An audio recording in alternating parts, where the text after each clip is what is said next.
Radhe Radhe everyone.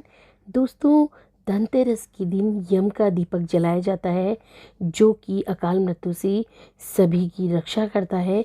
तो चलिए शुरू करते हैं कि यम का दीपक कब और कैसे कहाँ जलाया जाता है, कौन इसे जला सकता है और इसे किस तरह से जलाना चाहिए। तो हमें पहले एक साफ़ जगह ले लेनी है, उसे पोंछा लगाकर और वहाँ पर हमें स्वस्तिक बना लेना है। स्वस्तिक आपको बना के और फिर में पूजन सामग्री में देखिए पताशे यानी कि मीठा लेना है, एक आटा लेना है एक लोहे के बराबर जो कि बिना नमक का होना चाहिए। कुछ सिक्के लेने हैं, मूली का धागा और रोली मोली और फूल लेने हैं, फूल ना हो तो भी चलेंगे।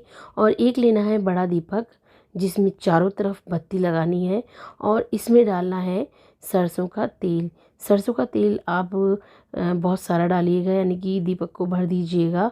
मैंने यहाँ कम ही डाला है क्योंकि मैं आपको वीडियो बता रही हूँ बना के कि आपको किस तरह से करनी है, वरना आपको इसे पूरा भरना है ताकि ये दीपक सुबह तक चले। तो जो यम का दीपक होता है ये बहुत ही कारगर होता है, आपको इसे ज़रूर से जलाना चाहिए।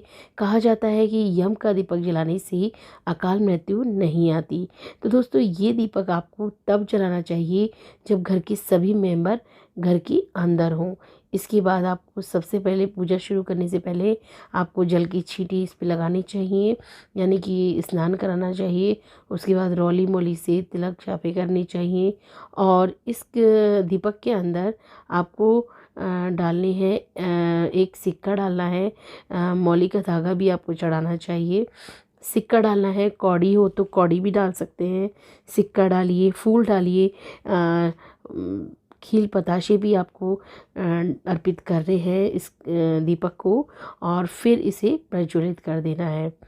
तो यहाँ देखिए मैंने सब सामग्री डाल दी है धीरे धीरे करके और अब मैं इसे जलाऊंगी।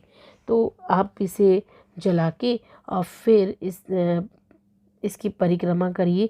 आपके घर में जितने भी मेंबर हैं तो आप उन सभी को एक एक सिक्का दे दीजिए और जैसे जैसे सब परिक्रमा करेंगे और इस सिक्के को रखते जाएंगे, अपने अपने सिक्के को इस दीपक के पास रखते जाएं।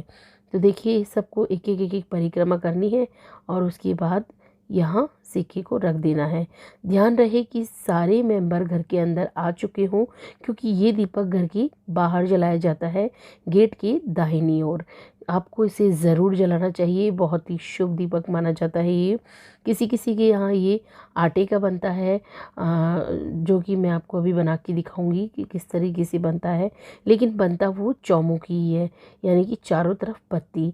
और तो देखिए यहाँ मैंने इसे जला दिया है और इसके बाद आपको इसको जला के धन्वंतरी जी को यम दीपक देवता को ये प्रार्थना करनी चाहिए कि हे यम देवता, मेरे घर में सभी सदस्यों की आप रक्षा करें, अकाल मृत्यु से उन्हें बचाएं और हर तरह की बीमारी, हर तरह के कलेश से उन्हें दूर रखें। तो दोस्तों, इस तरीके से आप धन्वंतरी जी की और यम देवता की पूजा करें धनतेरस के दिन।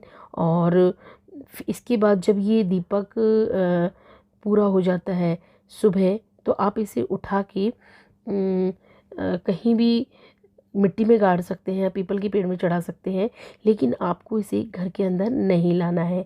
इसके अलावा इस दीपक में आप मीठा भी डाल सकते हैं भोग स्वरूप।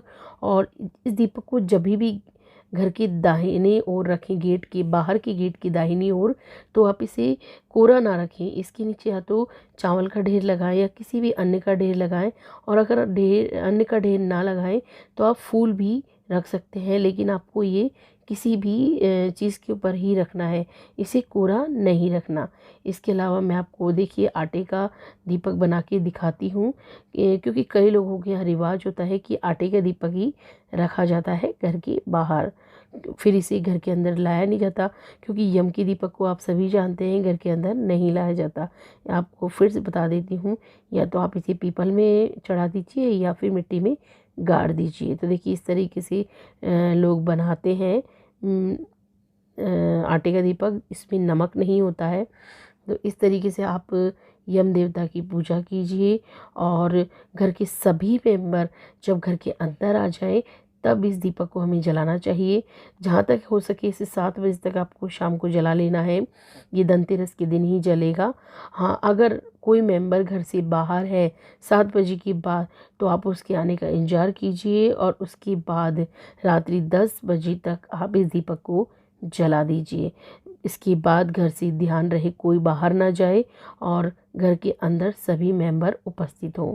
तो दोस्तों, इस तरीके से आप यम देवता से प्रार्थना कर सकते हैं कि हमारे सभी परिवार की रक्षा करें और सबको अकाल मृत्यु से बचाएं और धन्वंतरी जी सब हमारे पे कृपा करें। जय श्री कृष्णा।